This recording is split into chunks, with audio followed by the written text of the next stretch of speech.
Assalamualaikum warahmatullahi wabarakatuh. Selamat malam semuanya. Bersama Mas Gung lagi di sini. Ya, malam ini saya ingin menginformasikan mengenai event OMG.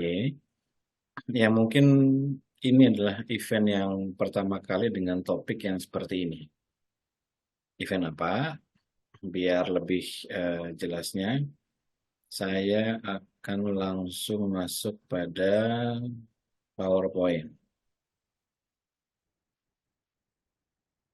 Ya, ini adalah camp yang nanti akan diadakan di Kinasih Resort Bogor tanggal 14, 15, 16 hari Selasa, Rabu, Kamis.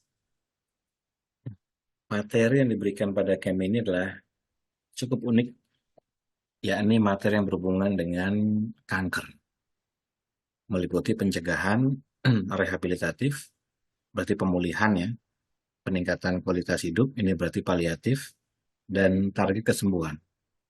Kita tahu bahwa pelajaran mengenai kanker atau hal-hal yang katakanlah disebut menyembuhkan kanker, ini sangat variatif, fluktuatif, dan luas sekali bahasannya.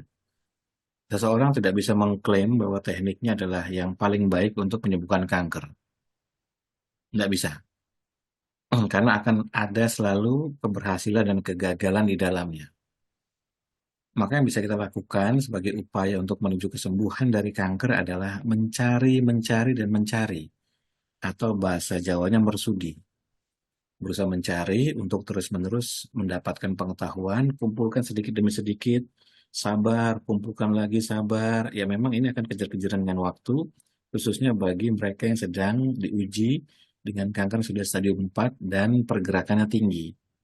Tapi ya itulah namanya perjuangan manusia, kita terus mencari. Kenapa saya bilang begitu? Saya ambil contoh. Di dalam dunia ilmu pernapasan, di mana ilmu pernapasan itu ada banyak sekali jenisnya di seluruh dunia ini. Seseorang mungkin kenal dengan yang berasal dari Cina, seperti misalnya Qigong, gitu kan. Seseorang mungkin kenal yang berasal dari India, mungkin namanya pranayama. Seseorang mungkin kenal sesuatu yang berasal ilmu yang berasal dari mungkin dari Tibet, gitu kan. Apa saja. Masing-masing dari ilmu-ilmu pernapasan itu pasti memiliki testimoni dan studi kasusnya sendiri yang berhubungan dengan orang CA yang membaik dan dalam tanda kutip sembuh. Ya kan? Ya, kita masih ingat bagaimana hype-nya atau bagaimana luar biasanya gegap gempitanya ketika influencer atau mungkin artis terkenal yang dikabarkan dalam tanda kutip sembuh dari kanker selama sekian belas hari, gitu kan? Lalu mendadak kita ingin meniru, mencoba, tapi banyak juga yang tidak berhasil, gagal. Nah, pertanyaannya, ketika gagal tidak berhasil ini, apakah ada upaya untuk meningkatkan probabilitas kesembuhan? Nah, ini harus dikembalikan pada para guru atau orang-orang yang memang mengajari teknik-teknik yang konon katanya bersinggungan dengan kesembuhan kanker. Nah, maka dari itu, di camp selama 3 hari ini, OMG, Napas Ritme OMG, ini akan berusaha menghadirkan secara logis bagaimana upaya-upaya seseorang untuk melakukan pencegahan preventif dari kanker lewat olah napas atau lewat cara-cara lain. Kemudian rehabilitatif, berarti sudah pernah kena sebelumnya, lalu sedang melakukan pemulihan. Sudah pernah kena juga sebelumnya, lalu merupakan upaya untuk meningkatkan kualitas hidup. Misalnya tidur jadi lebih nyenyak, sakit berkurang, yang kaku-kaku jadi lentur lagi, ya kan? Inflamasi tinggi jadi rendah, kemudian mungkin leukosit yang tinggi bisa turun, misalnya hemoglobin yang rendah jadi naik dan seterusnya dan seterusnya. Tensi yang terlalu tinggi jadi turun, ya kan? Nah ini bisa dibilang teknik-teknik seperti ini Anda harus butuh, harus tahu ilmunya, harus punya perbendaharaan ilmu terhadap teknik-teknik atau pendekatan atau cara yang bisa dilakukan untuk melakukan peningkatan kualitas hidup, khususnya bagi penderita kanker. Dan yang terakhir tentu sebagai kuratif atau target kesembuhan. Ini memang nggak mudah karena perjalanan panjang. Maka saya pernah ceritakan di salah satu video bahwa jika hari Senin tanggal 1 Januari kita divonis sembuh, maka itu tidak berlaku untuk selamanya. Anda harus menunggu 5 tahun plus satu. Apabila memang kankernya tidak menyebar, tidak terjadi eh, metastasis, juga tidak muncul kembali, maka Anda mendapatkan remisi 5 tahun. Remisi 5 tahun. Artinya dalam 5 tahun itu Anda dianggap bisa menghadirkan sebuah gaya hidup yang mampu menjaga diri Anda untuk tidak terdeteksi lagi atau tidak muncul lagi sel kankernya. Dan itu baru disebut survivor pertama, 5 tahun plus 1 hari. Lalu Anda harus maju untuk 5 tahun plus 1 hari berikutnya. Jadi harus bisa mencapai 10 tahun plus 1 hari. Itu baru bisa kita sebut sebagai survivor cancer. Dan itu pun tetap harus diukur, diuji sampai maju lagi 5 tahun berikutnya, 5 tahun berikutnya terus begitu sampai kapan? Sampai akhir hayat. Jadi kalau ada yang bertahan sampai 10 tahun, 15 tahun dengan selalu bersih, maka orang itu bisa kita anggap mampu menjaga gaya hidupnya untuk bisa terus membaik, untuk bisa tidak muncul, untuk bisa tidak metastasis. Jelas sama sini ya. Nah, artinya apa? Kita akan temui juga, misalnya di perguruan Merpati Putih, olah pernapasan gitu kan, akan ada orang-orang yang belajar di situ yang sedang kanker, yang kemudian membaik dan bisa sembuh. Pasti ada, ya kan? Di komunitas-komunitas yang bukan olah nafas juga demikian.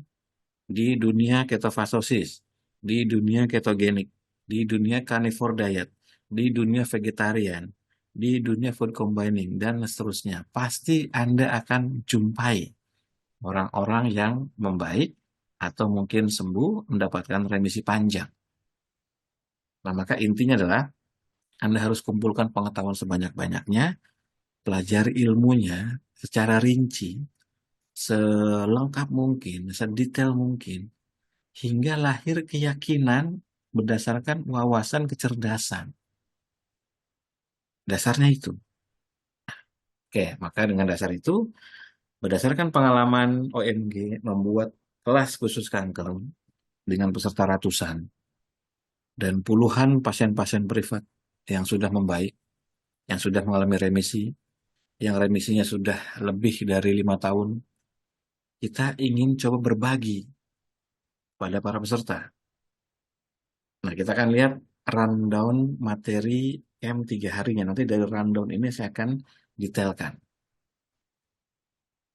Untuk rundown pertama, di hari Selasa 14 Mei, jam 3 sampai jam 4 kurang lebih, registrasi dan bagian kamar, ini nggak usah saya bahas. Nah, nah, yang akan dibahas pertama adalah mengenai penjelasan OMG Protocol for Cancer Plus Plus. Jadi sejarahnya adalah bertahun-tahun lalu saya mengembangkan berdasarkan ilmu pengetahuan saya miliki dari lebih dari 25 tahun berlatih pernapasan dan lebih dari 15 tahun mengurusi pasien-pasien dan lebih dari 12 tahun mengurusi para lansia. Maka saya membuat sebuah protokol yang disebut sebagai MG Protocol for Cancer yang di dalamnya akan membahas penjelasan awal dulu pada peserta mengenai pendekatan medis itu apa saja. Seperti misalnya operasi, radiasi, kemo, target terapi, dan sebagainya. Lalu kemudian menjelaskan mengenai pendekatan komplementer. Apa itu? Di antaranya adalah bagaimana melakukan alkalinisasi sel kanker, membuat jadi lebih basah. Ini ada penjelasan di beberapa YouTube saya. Beberapa teknik pernapasan bisa digunakan untuk itu, untuk meningkatkan kondisi basah pada lingkungan sel. Kemudian yang kedua adalah membunuh kanker dengan gelombang radio, magnetic resonance, or bioresonance. Jadi di badan kita juga bisa memancarkan itu. Dan ini bisa dilakukan dengan napas ritme. Terapi enzim, terapi ozon, membanjiri area kanker dengan oksigen. Ini juga relatif bisa dan mudah dilakukan lewat olah nafas. Low sugar diet, Starve cancer cell berarti melaparkan sel kanker. Ini juga bisa dilakukan dengan olah napas, yakni teknik-teknik napas yang dapat menurunkan HbA1c, yang dapat menurunkan gula darah sewaktu, yang dapat menurunkan gula darah puasa. Nah, ini beberapa sudah saya bikinkan kelasnya dan saya publikasikan di YouTube. Lalu berikutnya adalah mengakses sistem syaraf otonom, yakni mempengaruhi sistem syaraf parasimpatik. Karena dalam sistem syaraf otonom ada simpatik, ada parasimpatik. Yang parasimpatik bertanggung jawab terhadap mekanisme penyembuhan, rest, digest, and recovery. Jadi jika Anda punya kemampuan untuk mempengaruhi syaraf parasimpatik dengan cara apapun, maka Anda sebenarnya punya tools, punya modal, punya kemampuan untuk meningkatkan aspek kesembuhan. Dengan syarat Anda ngerti gimana cara mengakses dan menstimulasi atau mempengaruhi syaraf parasimpatik di badan. Saya pernah jelaskan di beberapa video, di dalam tubuh manusia, khususnya di kepala, di struktur saraf kranial yang 12. Dari 12 struktur saraf kranial itu, yang 4-nya merupakan jalur parasimpatik. Oculomotor, facial, glossopharyngeal, dan vagus. Ah, itu nanti bagaimana cara menstimulasinya, napas, ritme, gampang sekali. Dan yang ketiga adalah pendekatan modern lainnya yang berkembang, seperti misalnya sel kanker yang di apa namanya tubuh manusia yang ada kankernya, kemudian disuntik dengan sejenis bahan tertentu, lalu kemudian disinari dengan red light, lalu akan menciptakan sebuah keajaiban kondisi di mana gabungan antara molekul yang tadi disuntikkan dengan red light ini akan mampu membunuh sel kanker. Oke, menarik ya. Jadi ini strategi-strategi tradisional atau kita sebut saja strategi medis dan strategi alternatifnya. Ini semua bisa kita munculkan lewat olah napas. Yang sebelah kanan komplement. Contoh tadi ya, mengenai terapi asam basa, ya kan? Teknik-teknik penapasan yang dapat meningkatkan uh, kondisi tubuh sel menjadi basah, seperti misalnya Wim Hof, kemudian Bastrika, Kapalbhati, kemudian napas ritme, itu bisa Anda pakai sebagai salah satu terapi komplement, salah satu terapi komplement. Kemudian membanjiri area oksigen dengan, membanjiri area kanker dengan oksigen, ini juga bisa dilakukan dengan cara olah napas. Cirinya apa? Ya akan terjadi pembongkaran SpO2 dari darah ke jaringan. Maka pada titik itu, jaringan banjir oksigen, maka pH akan naik. Dan ketika pH naik, maka lingkungan pembentukan kanker akan terganggu dan bahkan bisa berhenti. Nah, jadi ini cara mudah. Jadi napas ritme bisa masuk ke sini juga. Kemudian berikutnya adalah magnetic resonance or bioresonance. Kill cancer cell with waves. Nah, ini terkait dengan penggunaan frekuensi dan gelombang yang berasal dari otak kepala, otak jantung, dan otak perut. Karena tiga ini memiliki frekuensi dan gelombang. Yang harus Anda lakukan adalah melakukan proses tersebut dengan koherensi. Ya, yang harus Anda lakukan adalah melakukan kondisi yang disebut dengan koherensi. Sederhananya, yakni ketika pikiran, emosi, dan perasaan Anda jadi satu. Nanti akan dijelaskan di kelas. Terapi enzim kita tidak bahas karena ini di luar dari pembahasan olah napas. Kemudian pembentukan gelombang juga bisa menggunakan beberapa jenis meditasi. Maka di kelas khusus kanker ada meditasinya. Ya kan, meditasi berhubungan dengan cinta kasih.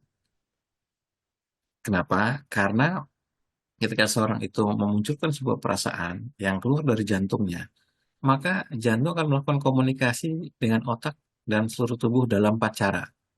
Ini berdasarkan neurological atau sistem saraf, berdasarkan hormon, komunikasi hormonal, berdasarkan komunikasi pulse, detak, dan berdasarkan komunikasi energetik atau elektromagnetik. Prinsip yang digunakan tetap sama, yakni koherensi. Maka koherensi menjadi penting. Ini nanti akan saya bahas lebih detail. Berikutnya adalah melaparkan sel kanker. Cara paling gampang adalah dengan puasa atau menjalani diet-diet yang rendah karbo atau yang sama sekali tidak pakai karbo seperti carnivore diet. Tapi ini apa namanya pertimbangannya adalah saya pernah jelaskan pertimbangannya karena konversi nutrisi menjadi glukosa di mana karbo dikonversi 100% menjadi glukosa, protein dikonversi 56% menjadi glukosa, dan lemak dikonversi 10% menjadi glukosa. Karena konversi terbesarnya ada pada karbo, maka karbo nggak dimakan. Ini ya kan? Akhirnya seseorang mulai belajar untuk memilih makanannya, memilih makanan-makanan yang baik. Walaupun tidak semua karbo itu buruk, ya nanti tinggal dipilih saja, ya kan? Misalnya kayak jenis sayur-sayuran, biji-bijian gitu kan. Walaupun mungkin dia iya masuk kriteria karbo, tapi ada zat-zat yang memang kita butuh di situ. Jadi itu sesuatu yang juga boleh untuk dikonsumsi. Tapi ini bukan bahasan dari camp. Silakan Anda merujuk pada apa namanya ahli-ahli gizi yang sudah terkenal, yang memang sudah teruji mengenai makanan-makanan apa yang boleh dan tidak boleh pada pasien kanker. Yang berguna olah napas untuk melaparkan sel kanker adalah ketika olah napasnya dapat dilakukan untuk menurunkan gula darah dan bukan untuk menaikkan gula darah. Maka pada titik itu olah napas bisa juga dipakai untuk ikut ambil bagian dalam melaparkan sel kanker. Nah, kemudian strategi memakai saraf otonom tadi. Ketika kita tahu bagaimana cara mengakses saraf otonom. Karena kan sering tuh saya lihat orang-orang pada browsing di YouTube dan sebagainya diceritakan mengenai saraf otonom gitu kan. Ada simpatik, ada parasimpatik. Saya bertanya bagaimana cara mengaksesnya. Napas ritme itu gampang sekali. Saya pernah bikin videonya dengan sangat jelas sekali bagaimana pembagian mengenai napas cepat dan napas lambat itu dapat mengakses saraf otonom pada jalur baik simpatik maupun parasimpatik. Sehingga Anda dapat memilih ritme-ritme napas yang mana yang ingin dilakukan untuk menggetarkan atau menstimulasi saraf otonom jalur yang mana.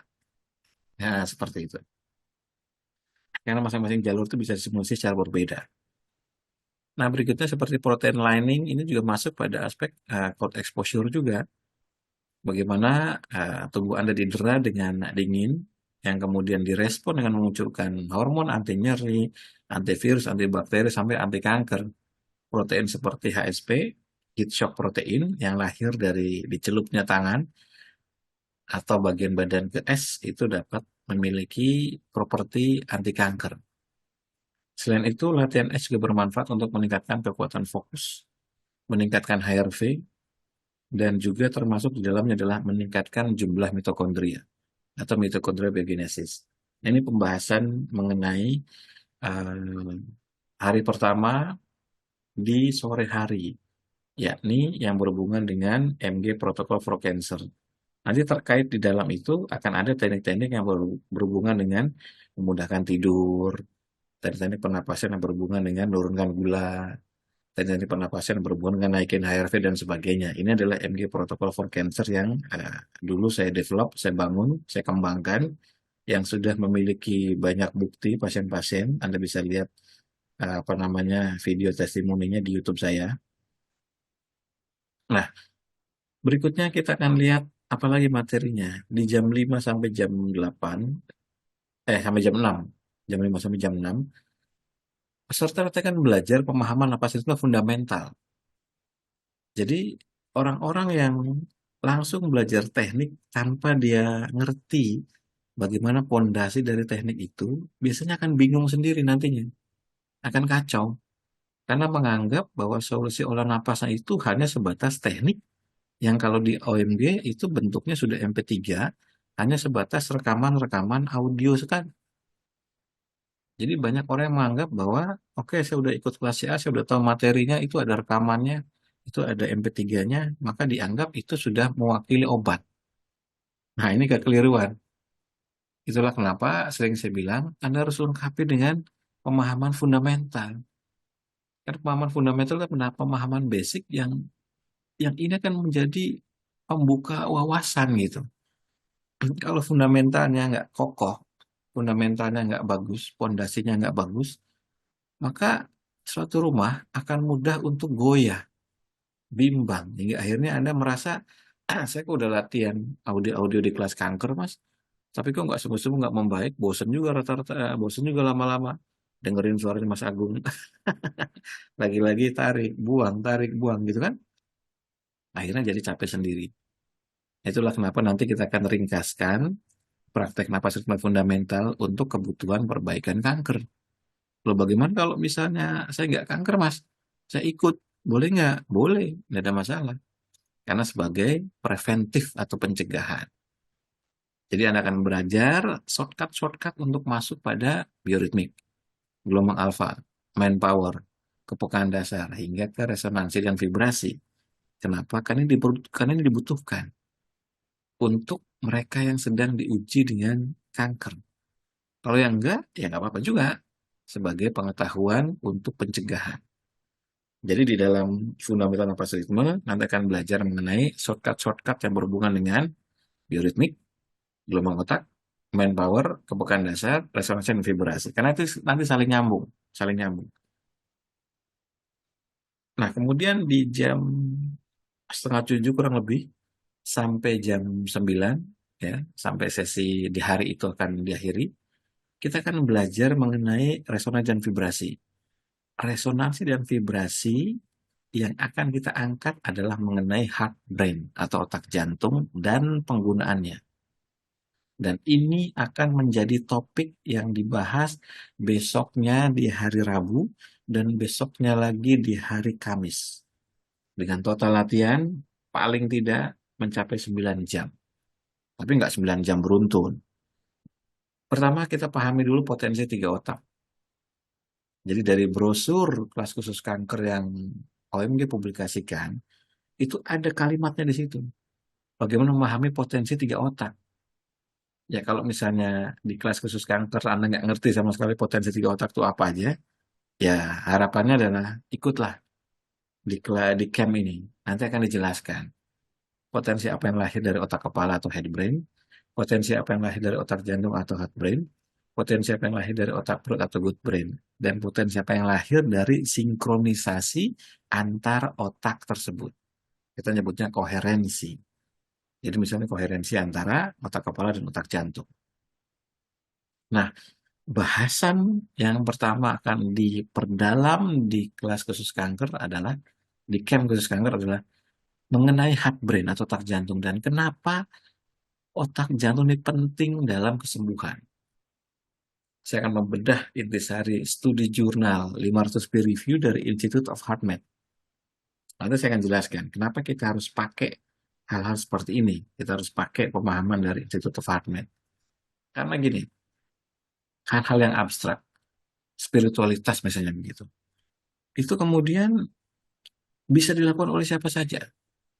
Tapi tidak semua orang ada yang konsisten untuk melakukan pengukuran pengujian sehingga mencapai hasil yang ajik. Jadi daripada kita gambling, maka lebih baik kita pilih saja teknik-teknik yang sudah diteliti puluhan tahun, yang memiliki ratusan jurnal peer review, ya kan? Yang memiliki alat ukur yang sudah tersertifikasi, sudah standar, dan diakui oleh banyak ilmuwan, maka hasil dari penerapan itu akan lebih predictable. Contoh ya, contoh. Tentu semua dari kita bisa berdoa, ya kan? Dan bisa mendoakan orang. Saya bisa berdoa untuk diri saya sendiri, saya juga bisa mendoakan orang lain. Tapi masalahnya, doa yang bagaimana dan apa pengaruhnya di badan ketika itu dilakukan. Itu tidak semua orang bisa menjadi baik begitu hasilnya. Kenapa? Kalau misalnya nggak pernah diteliti, belum pernah ada penelitian jenis apa gitu kan, ya tentu kita jadi gambling. Mungkin saja benar, mungkin saja tidak. Tapi jika sudah menjadi sebuah ilmu pengetahuan, hasilnya sudah ajeng, maka ini bisa diduplikasi oleh siapa saja dengan hasil yang sama. Satu tambah satu sama dengan dua. Ya mau orang Jawa, ya kan, orang Cina, orang India, orang Afrika, kulitnya hitam, kuning, sawo matang, dan sebagainya, hasilnya kan sama.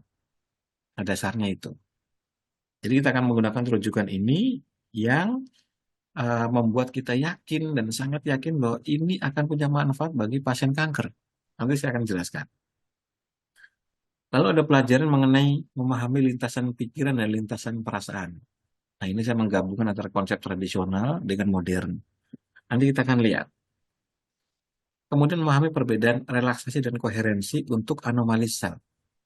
Jadi ketika menjadi satu garis lurus antara tiga otak ini, minimal antara dua otak, maka Anda punya potensi besar untuk melakukan perbaikan pada sel kanker. Nanti saya jelaskan. Kemudian akan ada praktek resonansi individual dan resonansi komunal selama 10-15 menit di setiap harinya. Dan akan ada praktek napas ritme koherensi sel dan getaran sel. Nanti akan saya jelaskan ini apa. Selama 30-45 menit di setiap harinya. Dan dibarengi dengan diskusi, evaluasi, dan tanya jawab. Di setiap hari. Jadi tekniknya nanti menjadi tidak begitu banyak. Sedikit, karena isinya adalah praktek resonansi individual komunal dan napas ritme koherensi sel dan getaran sel. Oke, kita lihat dulu konsep tiga jantung, tiga otak, yakni otak kepala, head brain, otak jantung, dan otak perut. Kita bahas mengenai otak jantung dulu. Ini sesuatu yang menarik. Kita lihat faktanya. Ketika kita masih dalam kandungan, gitu kan, eh, bayi, jantung bayi mulai berdetak sebelum kepala dan sistem syaraf itu sempurna dibangun, sempurna kejadiannya. Jadi jantung tuh berdetak duluan. Iya kan? Maka saya sering bilang di mana-mana, jantung kita itu merupakan sesuatu yang pertama kali mengenal dunia sebelum yang lain. Nah, gitu. Dan menariknya dalam jantung itu ada serabut syaraf yang mirip dengan yang ditemukan di otak. Sekitar 40 ribuan jumlahnya. Dan ini proven by science.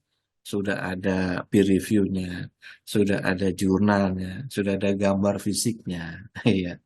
Jadi udah bukan khayalan lagi, udah bukan ngarang-ngarang lagi.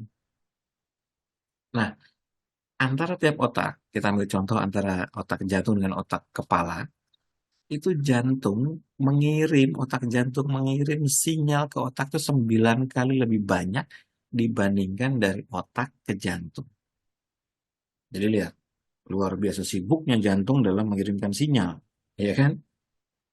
Nah, akibat dari detak dan kesibukan yang luar biasa ini, maka tercipta pula lah gelombang elektromagnetik atau medan elektromagnetik yang keluar dari jantung. Maka jantung memiliki gelombang elektromagnetik. Dan ini sangat kuat. 5.000 kali lebih kuat dibandingkan gelombang elektromagnetik apapun yang ada di dalam tubuh kita. Termasuk yang berasal dari otak. Luar biasa kan? Potensi jantung. Iya. Nah, jantung itu dulunya dianggap sebagai sesuatu yang berdetak secara stabil atau metronom. Ternyata ditemukan tidak. Jadi jantung itu tidak berdetak secara stabil. Dia berdetak secara fluktuatif. Karena fluktuatif ini maka lahirlah teknologi atau pengetahuan yang disebut dengan heart rate variability atau fluktuasi detak jantung, di mana jarak antara dua detak dalam satu satuan waktu itu dapat berisi banyak sekali informasi di dalamnya.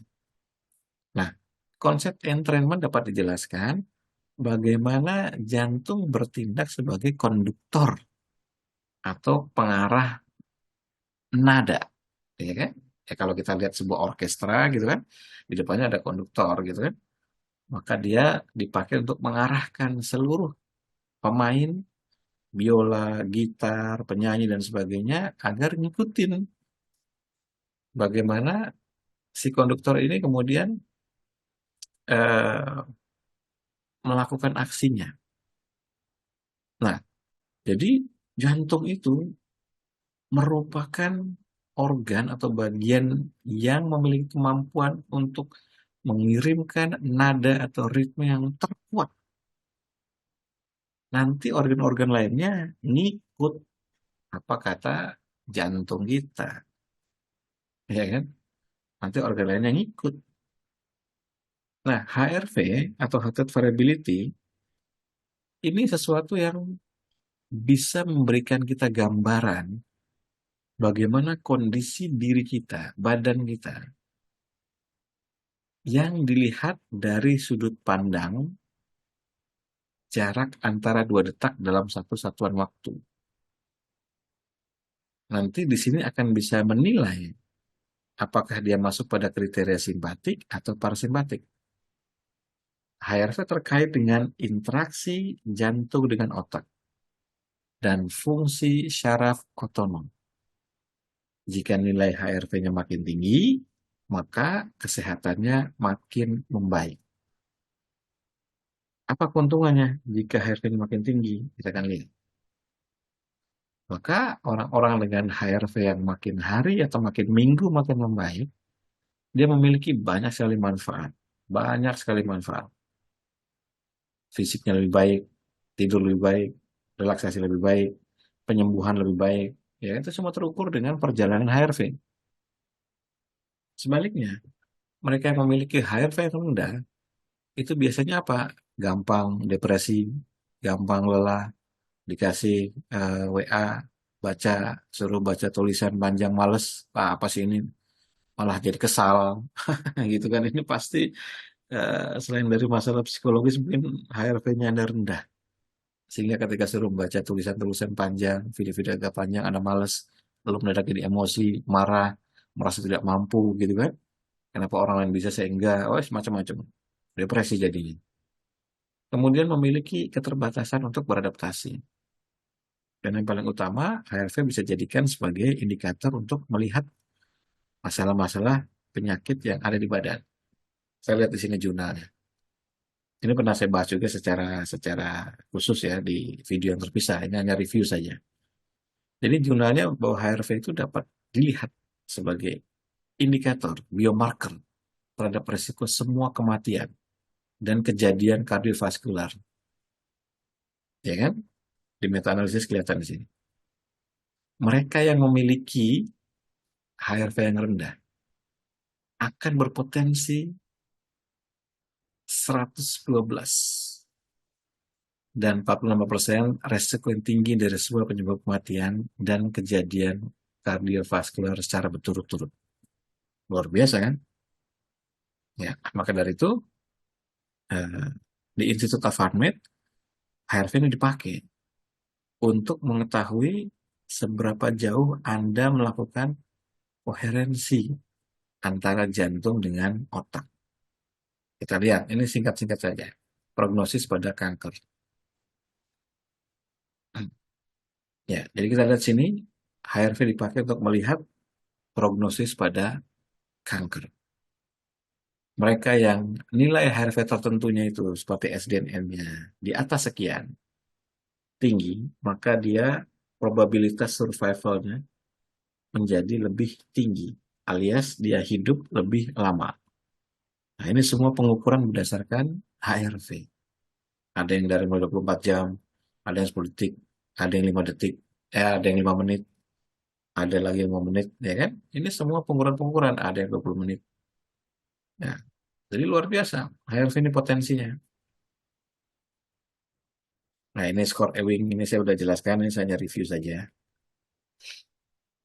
Ini terhadap segala jenis tipe kanker, maka diamati nilai dari SDNN dan RMSSD-nya.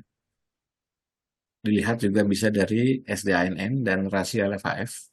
Ini bagi mereka yang udah belajar HRV di kelas saya mungkin sangat sangat akrab dengan istilah LFHF, total power dan sebagainya. Nah, jadi ketika seorang itu memperbaiki HRV-nya, maka dia sedang memperbaiki parasimpatiknya. Ketika parasimpatiknya diperbaiki, maka ada istilah disebut dengan vagal tone. Jadi mereka yang memiliki vagal tone atau respon parasimpatik yang tinggi, maka sering saya bilang parasimpatik kita itu harus dilatih agar reaktif, responsif, dan adaptif. Maka dapat melindungi dia dari inflamasi yang menyebabkan terjadinya kanker yang lebih lanjut. Karena cikal bakal dari kanker itu dimulai dari seringnya inflamasi. Itu. Nah, ini sekilas saja mengenai HRV. Saya tidak bahas lebih detail. Fokusnya nanti adalah pada riset yang diteliti atau sudah dilakukan lebih dari 30 tahun oleh Institute of HeartMath. Kenapa kita harus belajar dari sini? Pertama, risetnya lebih dari 30 tahun. Yang kedua, sudah melahirkan lebih dari 500 jurnal peer review, sehingga kita bisa menganalisa, melihat hal-hal yang abstrak seperti perasaan, pikiran, ya kan? Nyawiji atau koherensi ya, antara pikiran dan perasaan, emotion, emosi, gitu kan? Itu juga bisa kita lihat. Kalau enggak kan kita nggak tahu, nggak pernah tahu penelitiannya sejauh mana, ya kan? Nah, dengan kita mengetahui penelitian-penelitian seperti ini, kita dapat manfaat. Beberapa manfaat dari mempelajari pengetahuan dari HeartMath ini adalah, kita lihat sini, meningkatnya 24% fokus, 30% tidurnya membaik, ya kan? Lebih tenang 38%. Kecemasannya menurun 46%, ya kan? Kelelahannya menurun 48%. Depresi menurun hingga separuhnya. Kita tahu bahwa orang-orang sakit kanker itu pasti tingkat stresnya tinggi, depresinya tinggi, kecemasannya tinggi, kelelahannya tinggi, ketenangannya rendah, sleepnya terganggu, fokusnya kacau. Benar nggak? Iya, pasti begitu. Mereka takut, mereka khawatir, jangan-jangan nanti 2 senti kankernya, jangan-jangan nanti 3 senti kankernya, jangan-jangan nanti 4 senti kanker dan seterusnya. Mereka takut, fokusnya hanya pada kanker, tidak bisa digeser ke yang lain. Tidur jadi susah karena kepikiran terus, tidak bisa tenang karena takut terus, cemas terus, gitu kan? Dan sering kelelahan karena energi dipakai untuk kanker untuk berkembang biak dibandingkan untuk dipakai tubuhnya sendiri untuk menjalani aktivitas. Dan karena semua tekanan-tekanan ini nggak sembuh-sembuh, hari Senin nggak sembuh, Selasa nggak sembuh, Rabu nggak sembuh, Kamis nggak sembuh, dan seterusnya, maka depresinya naik. Dan studi ini melibatkan 11.903 responden. Luar biasa kan? Nah, makanya ini ada sesuatu yang nanti harus diajarkan dan dipelajari di kelas, di camp. Oke, kita balik pada jantung. Tadi sudah disebutkan, jadi eh, komunikasi antara jantung dengan otak 9 kali lebih banyak dari jantung menuju ke otak. Ingat ya, 9 kali banyak dari jantung menuju ke otak. Dan jantung, dia berdetak, dia memancarkan gelombang elektromagnetik, memiliki 4 jalur komunikasi, jalur syaraf, jalur hormonal, jalur pulse wave, dan jalur energetik atau elektromagnetik. Yang kekuatannya 5.000 kali besar dibandingkan elektromagnetik yang dihasilkan oleh otak dan oleh sel-sel lain di tubuh. Jadi luar biasa. Bahkan lebih jauh, antara dua orang bisa saling mensinkronkan jantungnya. Dari sisi mensinkronkan gelombang elektromagnetik jantungnya, mensinkronkan pulse-nya, mensinkronkan elektromagnetiknya. Dan karena ini berhubungan sama elektromagnetik, maka jelas kita akan bersinggungan dengan elektromagnetik yang ada di bumi. Maka sering saya bilang begini, oke, di cancer ada alternatif, Anda bisa berobat secara medis dengan kemo, penyinaran, operasi, gitu kan, eh, radiasi, target radiasi, target base lah. Tapi jangan lupa, kita bisa menggunakan aspek energetik yang dimiliki oleh jantung, karena dia punya potensi itu. Karena dia terhubung dengan gelombang elektromagnetik bumi, maka Anda bisa saling blended dengan cara yang proven by science, ilmiah, dan kemudian bisa duplikasi dan pasti terjadi. Karena sudah diteliti puluhan tahun. Ini menarik. Kenapa? Kita lihat. Bukan sebuah kebetulan frekuensi bumi, gelombang elektromagnetik bumi, itu memiliki frekuensi pada spektrum yang sama dengan manusia, khususnya pada jantung manusia. Jadi pengukuran dilakukan oleh HeartMath Institute dengan alat yang khusus, ini membuktikan seperti itu, dan ini dipublikasikan. Jadi artinya apa? Saya pernah jelaskan bahwa ketika dua atau lebih frekuensi atau gelombang yang sama yang saling ketemu, maka kedua frekuensi ini akan saling menguatkan atau saling menegasikan. Jadi kalau kita memilih frekuensi yang saling menguatkan, maka penguatan itu akan berimbas sebagai feedback loop pada tubuh kita. Maka kita pernah jumpai. Misalnya, barusan tadi siang saya ketemu Ibu Sinta di eh, Bintaro Exchange di Jakarta. Ya ketemu, ngobrol, lalu Bu Sinta cerita begini, Mas, aku bikin camp waktu itu, camp untuk orang-orang lansia lah, kira-kira begitu. Lalu di camp itu, suasana lingkungannya, dia di sana ada pohon-pohon, lalu kemudian ada sungai-sungai, lalu ada air terjun. Nah, ada salah satu pasien yang dia cuma duduk di situ. Dia duduk di situ menikmati air terjunnya, dia menikmati pemandangan yang hijau-hijau gitu kan. Ada pohon-pohon, kemudian ada sungai mengalir, kakinya bermain di situ, tangan dan sebagainya. Lah, dia bilang sakitnya hilang. Padahal waktu mau datang ke situ, dia merasa nggak nyaman di badan, dia merasa sakit. Tapi hanya dengan duduk-duduk aja, sakitnya hilang. Nah, jadi ini membuktikan bahwa jika kita menemukan frekuensi yang tepat, jika kita menemukan frekuensi yang tepat pada badan eh, di lingkungan, environment atau area bumi dimanapun, yang kebetulan frekuensinya bersinggungan dengan frekuensi-frekuensi utama di tubuh kita, yakni frekuensi jantung, frekuensi otak, maka resonansi yang terjadi pada saat itu akan membawa feedback loop perbaikan yang terjadi pengulangan terus-menerus, ibaratnya kayak di recharge kalau handphone mah di charge ya, di charge energi dari alam itu kemudian sefrekuensi, lalu kemudian melakukan perbaikan di dalam badan. Seru ya. Nah, ini bukan sebuah kebetulan. Jantung manusia bisa untuk melakukan sinkronisasi atau koherensi dengan gelombang dari bumi. Kan ini proven by science. Gelombang bumi, elektromagnetik bumi disebut sebagai human resonance atau resonansi human. Frekuensinya start dari 7,8. Ini kalau kita lihat 7,8 ini berarti masuk pada gelombang alfa.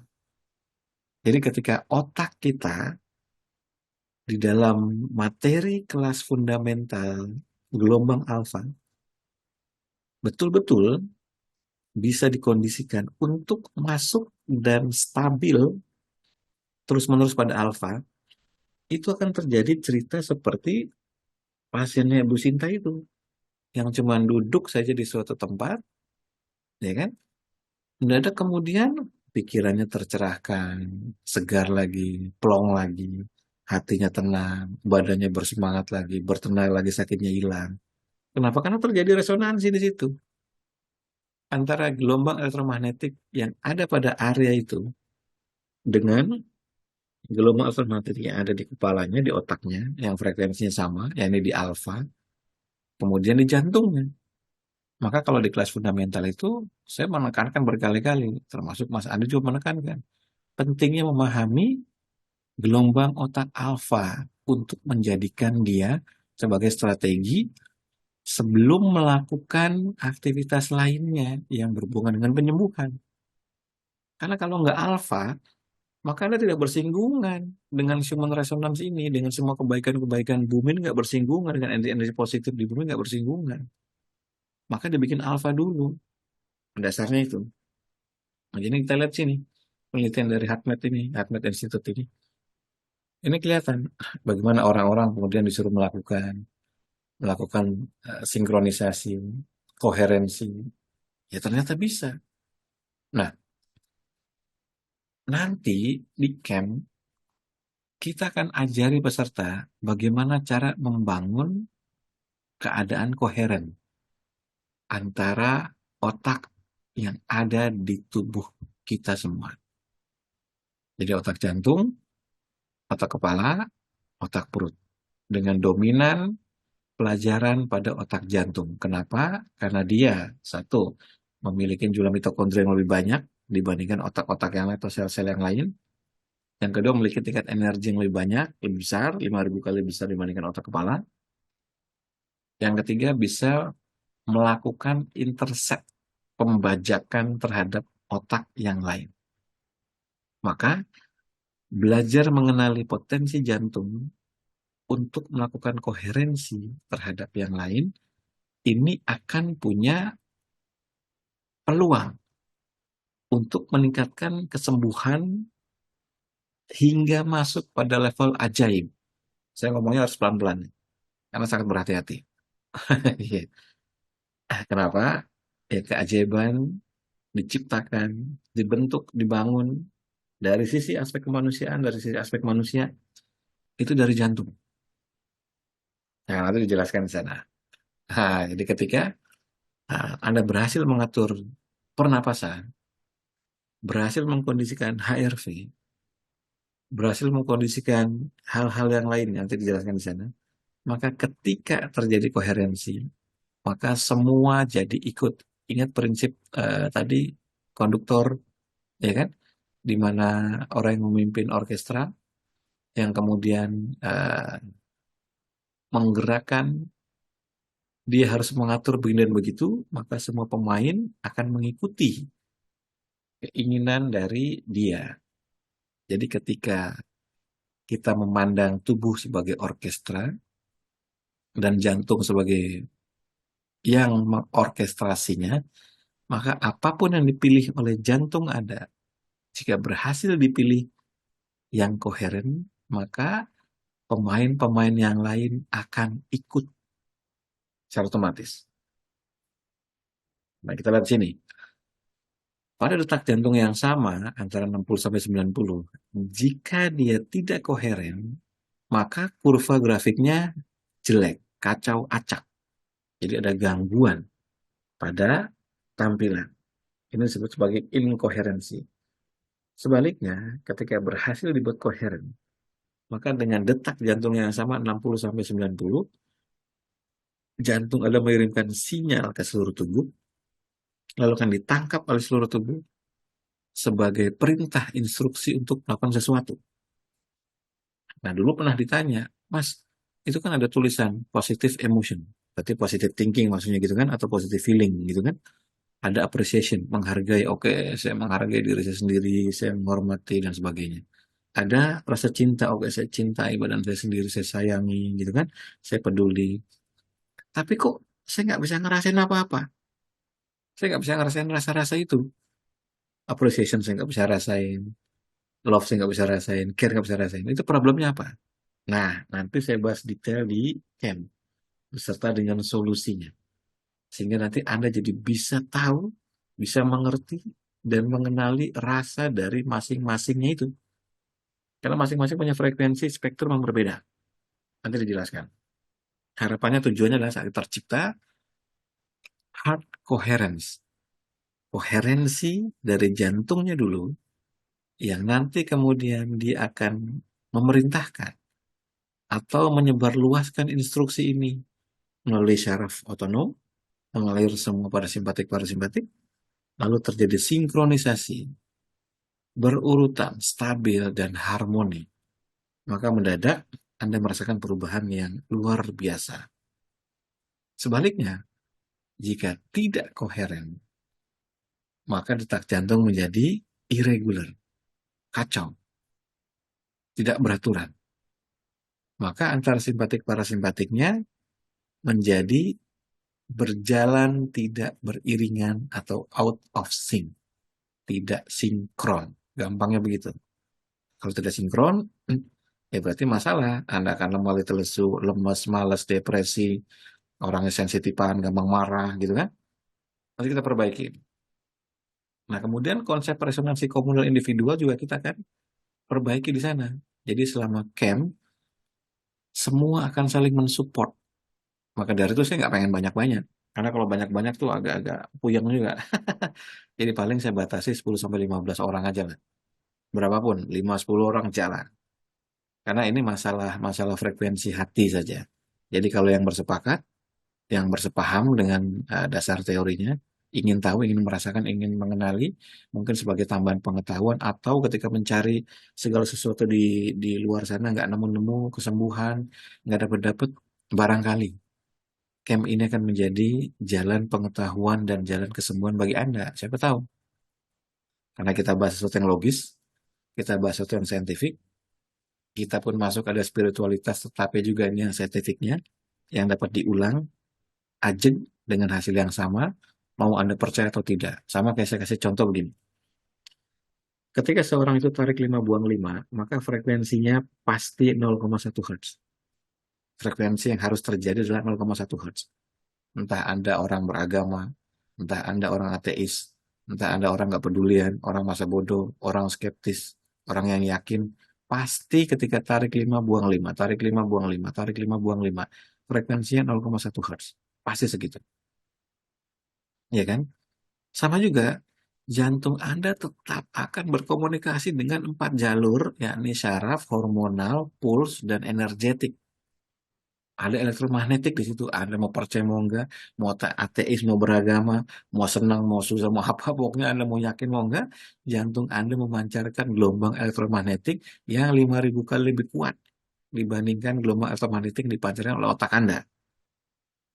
Itu udah prinsip udah sains itu, udah proven by science. Nah, di camp saya tinggal eh, twist aja, saya tinggal atur saja, saya tinggal ajari supaya Anda mengatur potensi ini. Mau percaya mau enggak, kalau diajari ya sama hasilnya nanti. Satu tambah satu sama dengan dua. Anda mau percaya mau enggak? Ya terserah. Tapi satu tambah satu itu pasti dua. Begitu. Nanti ini juga sama. Nah kita lihat faktanya. Misalnya di percobaan dilakukan oleh HeartMath. Jadi ada 3 orang yang menggunakan teknik dari Institut HeartMath yang diukur pakai alat untuk melakukan koherensi. Terjadi koherensi. Lalu kemudian datang 1 orang yang tidak melakukan tekniknya. Anggaplah orang yang sakit, orang yang kacau, orang yang irregular, gitu kan?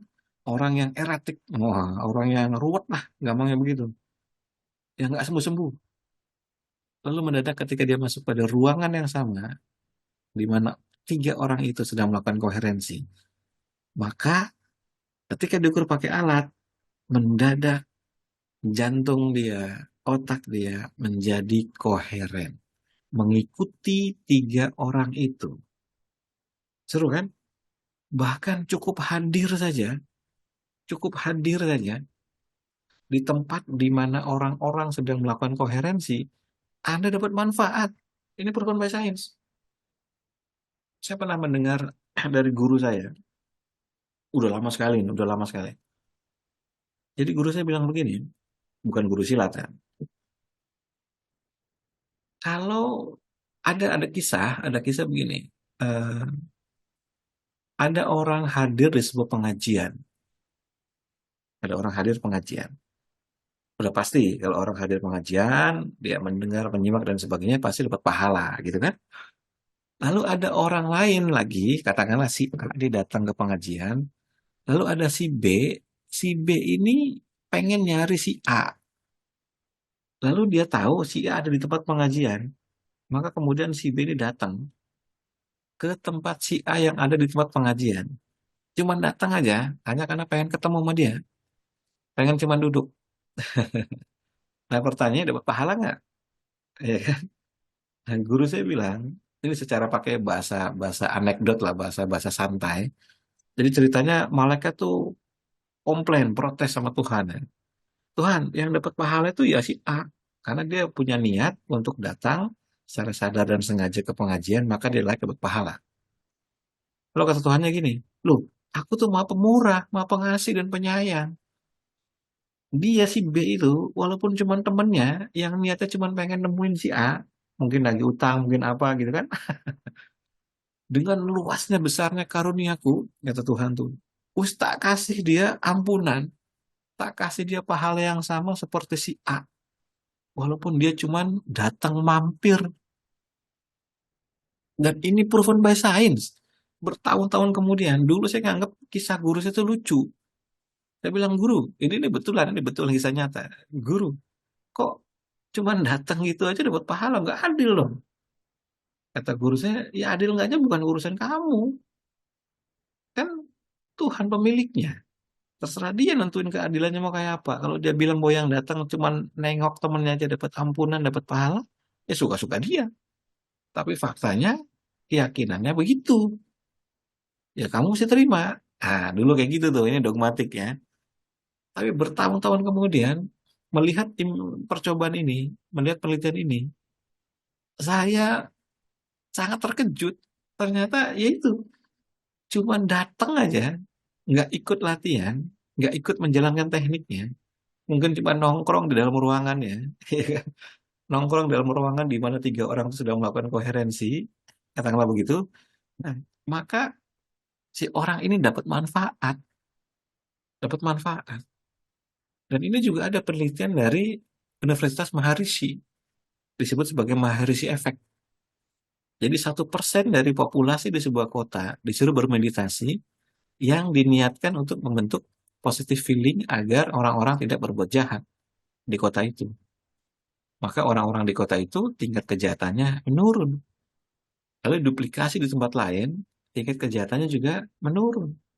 Ini sedikit mempengaruhi yang banyak, ya kan? Kalau yang ini banyak mempengaruhi sedikit. Yang penelitian yang koherensi ini.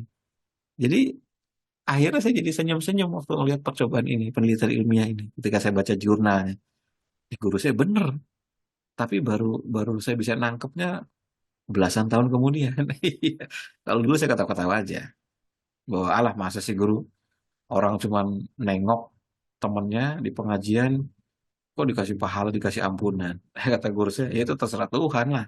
Bukan terserah kamu. Kalau logika kamu sih ya bilangnya nggak adil gitu kan. Tapi kalau kata Tuhannya dia seneng, dia suka, ya kan? Ya nggak ada masalah. Tapi ternyata proven by science. Oke, kita lihat percobaan berikutnya lagi.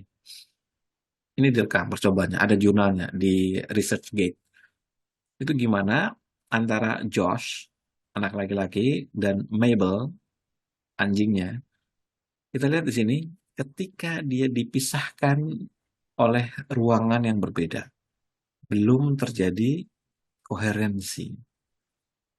Ketika Josh masuk ruangan dan ketemu dengan Mabel, langsung si anjing kipas-kipas tuh. Kipas-kipas tuh itu apa namanya? Ekornya, ya kan? Wah, langsung riang gembira dua orang ini. Maka mendadak HRV dari keduanya sinkron. HRV dari keduanya sinkron. Ketika kemudian si Joshnya keluar, Mabelnya juga, Mabelnya pengen Joshnya di dalam tapi dia nggak mau. Tapi dia si Joshnya maksa untuk keluar. Namanya percobaan gitu kan.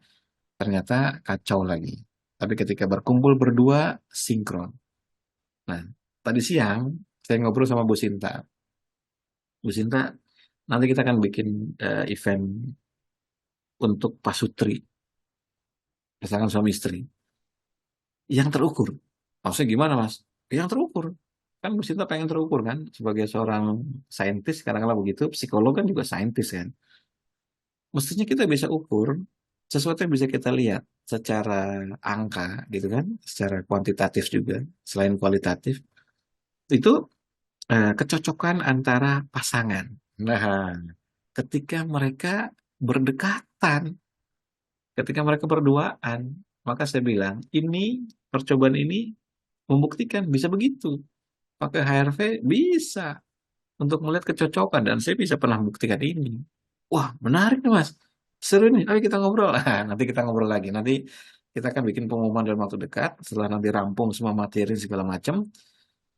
Camp antara saya dengan Bu Sinta untuk peserta yang khusus pasutri.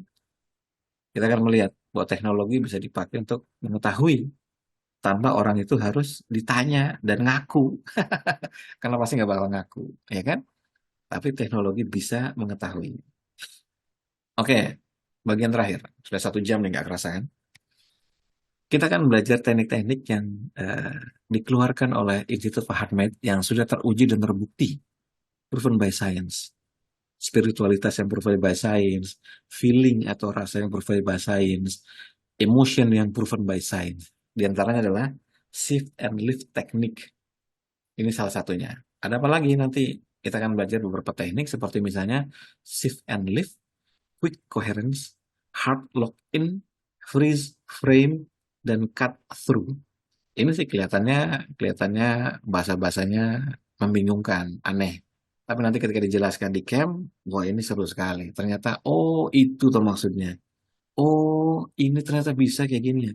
Oh ini bisa untuk ini. Oh ini bisa terus. Nanti Anda akan berkembang wawasan dan pikirannya. Sehingga dengan menggunakan teknik-teknik seperti ini, akan terjadi proses kesembuhan yang lebih besar lagi. Karena Anda berusaha untuk mengatur koherensi, mengatur jantung untuk koheren dengan yang lain, di mana ketika itu sudah koheren, maka keajaiban dapat terjadi. Dan teknik-teknik ini akan disederhanakan yang disebut dengan napas ritme koherensi sel dan napas ritme getaran sel.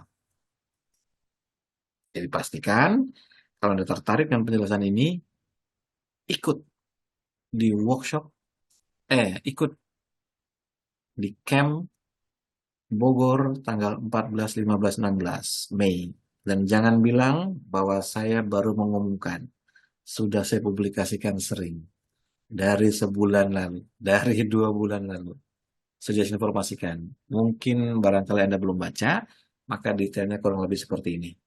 Mudah-mudahan ini akan meningkatkan persentase kesembuhan hingga menciptakan keajaiban. Dan saya yakin sekali, karena selama 3 hari camp itu, jumlah sesi jam latihannya itu nyaris 9 jam.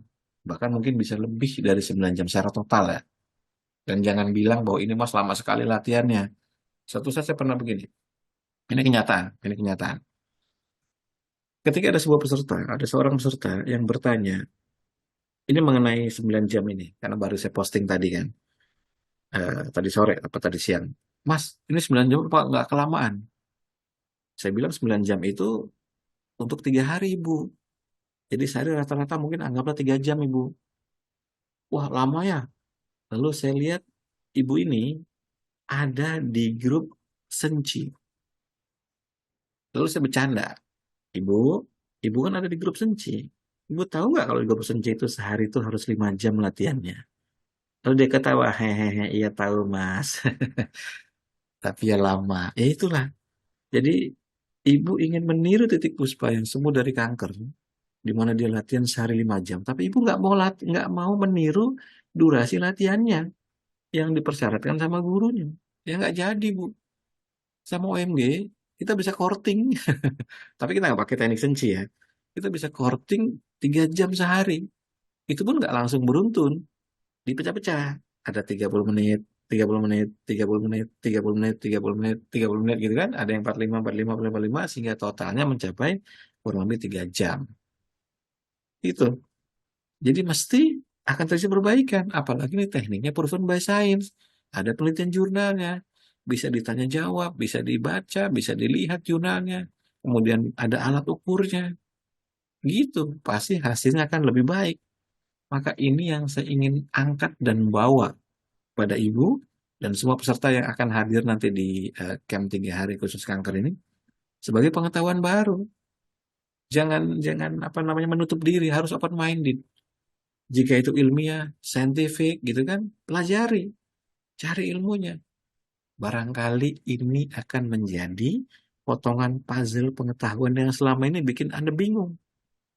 Wah, ternyata setelah saya belajar napas ritme koherensi sel dan napas ritme getaran sel, saya jadi ngerti gimana cara saya melatih olah napas, mengkondisikan pikiran, perasaan, dan sebagainya. Dan yang paling penting, menciptakan keajaiban. Berusaha mengubah dari yang abstrak menjadi materi. Maka ciptakan keajaiban Anda sendiri saat camp nanti. Apakah camp ini boleh untuk yang bukan penderita kanker? Jawabannya adalah boleh, karena ada preventif di situ. Lalu apakah materinya ini kompleks, banyak begitu kan, ritme-ritmenya dibikin bejibun itu? Enggak, kita enggak bikin banyak. Kita hanya belajar, ya mungkin sekitar 2 sampai 3 ritme napas saja. Enggak banyak. Tapi ada pengkondisian-pengkondisian untuk sebelum menjalani napas itu.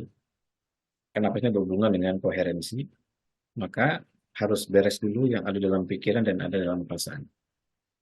Jadi bukan bukan audio yang nanti terdiri dari berbagai macam jenis. Jadi kita sederhanakan, kita kompres, yang memang tujuannya adalah supaya pokoknya Bapak Ibu para penderita kanker latihan lebih sederhana, lebih gampang.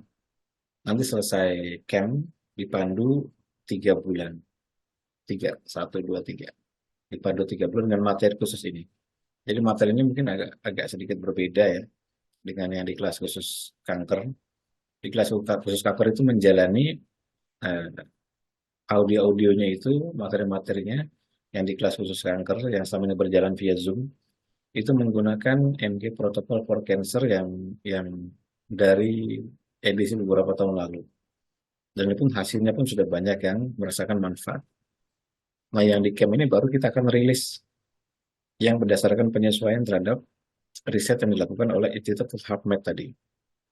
Ya, seperti shift lock teknik itu apa, cut through teknik itu apa, kemudian quick coherence itu apa, freeze frame itu apa, kemudian hard lock in itu apa. Wah, itu nanti ada penjabarannya tuh. Nanti peserta latihan tuh dengan duduk, gimana cara ngunci gelombang antara hati dengan jantung supaya sinkron, gitu kan, supaya koheren dan bertahan lama, berjam-jam dalam 24 jam setelah latihan. Lalu nanti ada freeze frame, gimana cara uh, membekukan ya, mengkondisikan untuk akan terus begitu nantinya. Lalu ada shift lock digeser lalu diangkat, meningkatkan vibrasi. Gimana ada seperti misalnya cut through, bagian-bagian yang nggak penting itu nanti kita buang dan sebagainya. Nah, pengkondisian itu kalau berhasil dilakukan, maka kita akan menciptakan koherensi antara jantung dengan otak kita. Dan ketika koheren itu terjadi, energi akan naik, imunitas akan naik berkali-kali lipat, ya kan? Kecemasan akan turun drastis, stres akan turun drastis, dan banyak lagi. Dan nanti ini akan menciptakan keajaiban metabolisme, di mana metabolisme yang diharapkan muncul untuk fighting cancer akan terjadi secara alamiah. Itu satu. Yang kedua, karena ada instruksi yang dibangun dari dalam, di mana itu terjadi ketika koheren, ketika frekuensinya selaras, tepat, maka itu akan dikenali oleh sel dan dapat dianggap sebuah instruksi atau perintah. Dan ini akan menciptakan materialisasi atau keajaiban pada kesembuhan. Dan ini proven by science, proven by science. Ya mungkin kalau kita nggak pernah melihat jurnal-jurnalnya, nggak pernah lihat penelitiannya, kita nggak akan berpikir bahwa kok ada orang meneliti begitu ya. Karena memang biasanya ilmuwan muncul dari curiosity, rasa pengen tahu gitu kan, rasa penasaran. Dan rasa penasaran inilah yang kemudian membuat dia berpikir, mau mencoba, menerapkan, ya kan, menguji sedemikian rupa hingga menjadi sebuah teknik yang bisa diduplikasi, ya kan, daripada kita mencari sendiri gitu. Ya, ya mungkin saya pernah bilang lah bahwa setiap orang bisa berdoa, gitu kan, setiap orang bisa bernarasi, setiap orang bisa mendoakan orang lain. Tapi kan dia belum pernah menguji dalam skup yang banyak dan bertahun-tahun selalu melakukan hal yang sama itu saja dan terbukti terus. Kan belum tentu. Tapi si Institute of Heart Math ini melakukan itu dan terbukti terus-menerus persentase probabilitasnya makin tinggi. Sehingga itu bisa jadi cukup layak untuk dijadikan pertimbangan supaya kita menduplikasi itu. Dasarnya ke situ. Jadi buat peserta kanker nanti di sana atau yang tidak kanker nanti kalau datang pun nggak masalah. Tetap latihan, duduk, diatur, kita ukur, kita pandu, kita bimbing, kita arahkan nanti latihan di rumahnya seperti apa. Toh setelah camp juga ada 3 bulan pendampingan gitu kan. Jadi panjang untuk mengulangi hal yang sama terus-menerus. Latihan pagi, tekniknya sama. Latihan siang, tekniknya sama. Latihan malam, tekniknya sama. Jadi kan aman, jadi enak. Ya kan? Lalu kita diskusi tanya jawab, kenapa berhasil, kenapa gagal gitu kan. Bagi yang gagal kenapa. Itu nanti enak sekali. Enak sekali. Nah, harapan ini kan meningkatkan probabilitas kesembuhan sampai pada titik di mana orang itu dapat menyadari, merasakan, mengenali eh, feeling terjadi di badannya. Seperti itu.